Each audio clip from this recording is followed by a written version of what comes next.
Hey, what's up guys? Nick here from the Informative Fisherman, and I want to introduce you guys to the Savage Gear 3D crawfish. Comes in a variety of different sizes and colors to match up the crawfish in your area. This is a lifelike mold. The guys from Savage Gear, I'm pretty sure, were having a crawdad boil, finished their napkin, laid it over a real crawfish, and came up with the idea. Kidding aside, this is a really cool bait. I'm going to show you a variety of different ways to rig it and how I like to use it and catch a lot of big bass on it. Now, in regards to your rigging options, there's a bigger one than this. This is like your medium size and your smaller size here. What I'm going to be using on a bait caster most of the time is like your jig style size, that, 3.5, 4 inch. And this is a 1/2 ounce swing head jig here to a 3 or a 4/0 EWG, which is fantastic for dragging or bumping on the bottom on your medium heavy bait caster setups. You can also set this up for flipping or punching, or even rig it on the back of a chatterbait, just like so right there, a vibrating jig, which is going to get you a ton of reaction strikes looking like a crawdad fleeing out of any situation. Out on new Maloney's, like you're going to see a highlight on the film here, is where you actually throwing it on a darter head. You can throw it on a little Ned rig head as well. Very simple exposed hook for those smaller crawfish. And if you're fishing in heavier cover, you can very easily put it on your shaky head style presentations like so, in and around heavier timber, and wrench them out. The fantastic part about these crawfish, as I'll take an unrigged one here, is they have buoyant pinchers and a buoyant upper part of the torso. So as you drag that crawfish, it's going to look real lifelike moving along the bottom, and as you stop it, it's going to naturally sit in a defensive position and look very real with these antennae on here and these really light legs that are extremely durable, which is going to give it a real lifelike presentation to fool those bigger finicky bass. So when it comes to finding the right size jig head or hook for matching up with your 3D crawfish, I really like it to come out in the middle of the back. Most of your lifelike action is right from the base of the tail up to your pincher. So you don't want overkill. You don't want your hook coming out on the top of the head. You don't want it coming out too far back on the body. Right there in the lower back is premium. All right guys, so now when it comes to your rigging and retrieval for your 3D crawfish, I really want to explain something. The power of this crawfish is on the paws. It's so lifelike, you really don't want to do too much with it. You really want them to get a good look at it. So even when it comes to your color selection, clean water, go with your natural.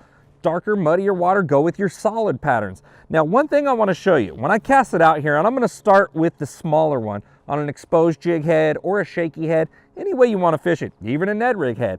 I'm going to cast out and I'm going to make sure it gets to the bottom. I want to make sure I am not reeling a crawfish through the middle of the water column. It's a bottom fish, a crawfish, he lives down on the bottom. I want to make sure it lands. I'm going to hold a tight line. Is he down there on the bottom? If I have a rocky bottom, I'm going to slowly drag it across, feeling for a subtle tick. If I feel that tick, I'm going to reel down and just pull up into them nice and heavy if I have an exposed hook. If it's a weedless hook, I'm going to reel down and give it a good pop, your standard hook set, to put that hook point through that plastic. Now, if you're on a silty bottom or a grassy bottom, a crawfish will craw occasionally, but if you drag it, you're going to pick up a lot of loose grass. So what you want to do is you want to reel down to a 9 o'clock and snap, snap, real tight. Not a big snap. You don't want to launch your crawfish 6, 7 foot off the bottom. Just a little darting motion is going to clear that grass and sediment off there for you.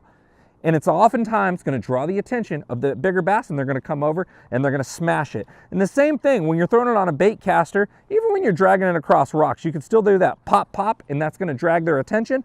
After you do that pop, pop, let it sit there for a minute. The difference in on bait caster, you're going to be throwing it on a heavier hook. You're really going to want to set it home hard versus a spinning rod. You're going to want to take it a little bit more gentle with your lighter line presentations. One thing that's absolutely imperative when you're using a crawfish presentation is to make absolutely certain you can feel the bottom. If you're too light, that crawfish is not going to look right.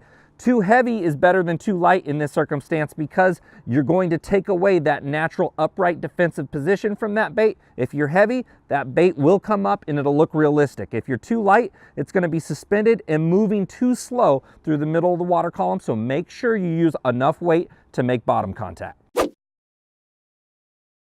So when would I use a 3D crawfish? That's pretty much simple. Crawfish are out and about year round, But there's a little thing going on. In the wintertime, everybody thinks they go down into the mud.